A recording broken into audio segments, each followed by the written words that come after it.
I know just the thing to make the perfect cup of tea. And you know what? This reminds me of an exciting adventure from one of my very favorite storybooks. Let me tell you all about it. Once upon a time, deep within a glowing forest filled with magical creatures and talking animals, lived a clever little fox named Freddy. Now, Freddy was a curious and kind-hearted fox, but he was also quite small and rather shy.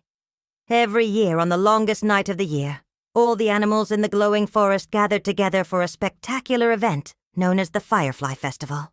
During the festival, hundreds of fireflies would light up the night sky with their glowing trails, painting the darkness with streaks of gold and red. The forest would come alive with music, dancing, and laughter as the animals celebrated the return of the light. For years, Freddy had dreamed of attending the festival, but he was too afraid to go. What if he got lost in the crowd? What if no one noticed him?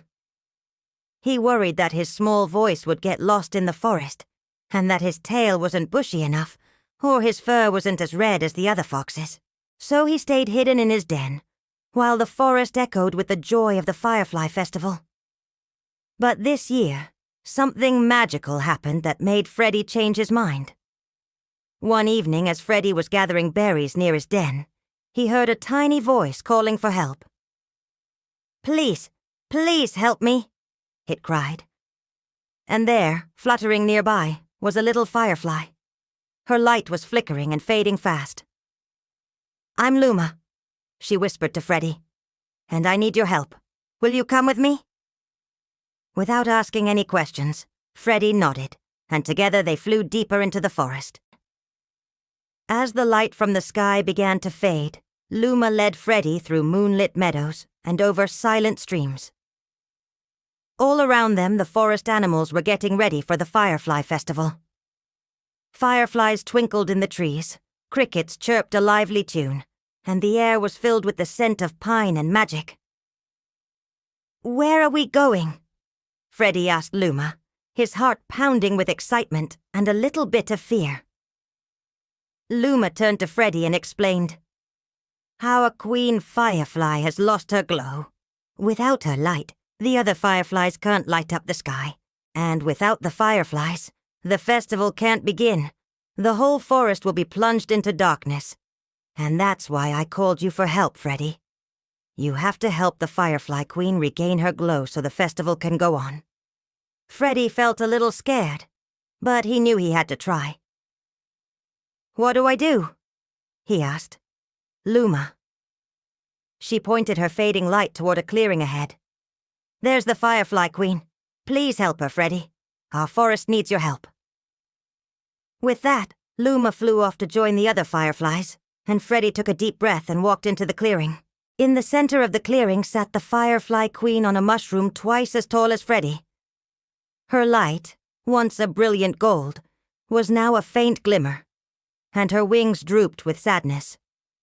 Seeing her like this broke Freddy's heart. He wanted to help, but he didn't know what to do. Just then, a wise old owl hooted from a nearby tree. "Little fox, why do you stand there with the Firefly Queen?" Freddy explained what he and Luma had told him, and the owl nodded understandingly. "The Firefly Queen has lost hope," the owl said. "She believes her light is gone forever, and without hope, her light won't return. You must give her something to believe in, little fox, and I think I know just the thing." With a wink, the owl flew away, and soon returned with a bucket filled with water and a small pebble. "Can this help?" Freddy asked. The owl shook his head. "Only if you do this," he said, motioning with his wing toward the Firefly Queen. Freddy carefully took the bucket and the stone and walked over to the firefly. "Your Majesty," he said, dipping his paw into the water. "This doesn't look like much, but I promise it will help." Freddy closed his eyes and imagined the darkest night. He thought of all the times he'd wished for a guiding light to help him find his way. Then, with a sudden burst of inspiration, he opened his eyes and exclaimed, "You see, Your Majesty, Every creature in the forest needs light in the darkness. Whether it's the fireflies lighting up the night sky, or the moon reflecting the sun's bright rays. Light helps us find our way when we're lost or scared. It gives us hope when things seem dark and hopeless. And sometimes the smallest spark can light up the whole sky. As Freddy spoke, he poured some water from the bucket onto the pebble, which was smooth and flat like a mirror. The water shimmered and sparkled, and suddenly the Firefly Queen gasped. For a moment, Freddy thought he'd done it. But then the Queen looked down at her reflection in the water and sighed sadly. "That may be true, little fox, but I'm too weak to make my light shine. Even if I believe in the importance of light, my own light will never return." Freddy looked into the Firefly Queen's sad eyes and knew he had to say something to make her believe again. He dipped his paws into the water, creating ripples that danced and twirled in the light of the fading fireflies. "You don't have to believe alone, Your Majesty," Freddy said gently. "Look around you. The whole forest needs your light. The deer needs light to leap through the trees. The rabbits need light to hop safely through the underbrush. And the fireflies need your light to light up the night sky and paint beautiful trails across the darkness. They, along with all of us, need you, Your Majesty. So please believe that you can light the sky once more. Believe for all of us." The Firefly Queen looked out at the darkening forest, at the animals looking up to her for guidance. And as she saw their hopeful faces, her heart began to glow with renewed determination. She straightened her wings and with a deep breath, began to shine her light once more. At first it was just a small flickering flame, but as more and more creatures joined her, their cheers and encouragement fueled her spirit, and their belief in her gave her strength. Soon, her light was shining brighter than ever before. With a final burst of energy, the Firefly Queen spread her wings and soared into the night sky, leaving a golden trail in her wake. As the other fireflies saw her light, they followed her lead and began to shine their lights as well. The sky blazed with golden streaks and crimson dots as the fireflies put on a breathtaking display of light and color. And Freddy? Well, he stood there watching, his eyes wide with wonder and a smile on his face. He might be just a small fox with a bushy tail, but he had helped save the Firefly Festival and bring light back to the forest. When the first rays of sunlight peeked through the trees, Freddy knew it was time to go home. He walked back through the forest, his heart filled with joy and a newfound sense of bravery. He had faced his fears and helped those in need, and he realized that those two things were the brightest lights of all. All around him, the forest animals were waking up, stretching and yawning as they prepared for another day. Squirrels chattered in the trees, rabbits hopped through the underbrush, and birds sang cheerful songs.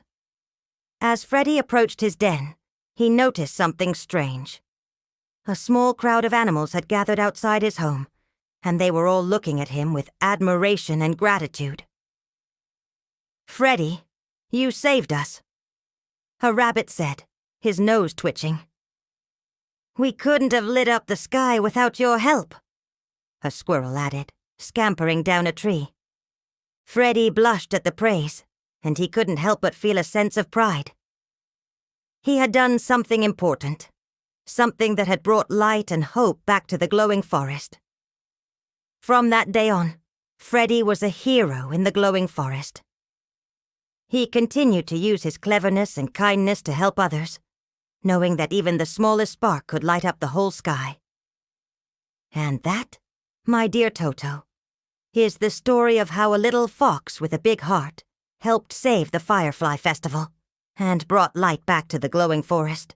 Sometimes the smallest spark can light up the whole sky, just like the Firefly Queen, reminding us that even when things seem dark and hopeless, we should never lose hope because the light will always return. Oh, thank you, Grandma Tilly. That was a wonderful story. I love how brave Freddy was. He wasn't very confident at first, but he helped the Firefly Queen anyway. He was a true hero. Well, you remind me of Freddy, Toto. You're a kind and helpful soul, just like him. And I'm so glad you love stories about being brave and helping others. There are many more adventures waiting for us. Oh, I can't wait, Grandma Tilly. Now it's time for bed. Good night, Toto. Good night, Grandma Tilly. Sweet dreams.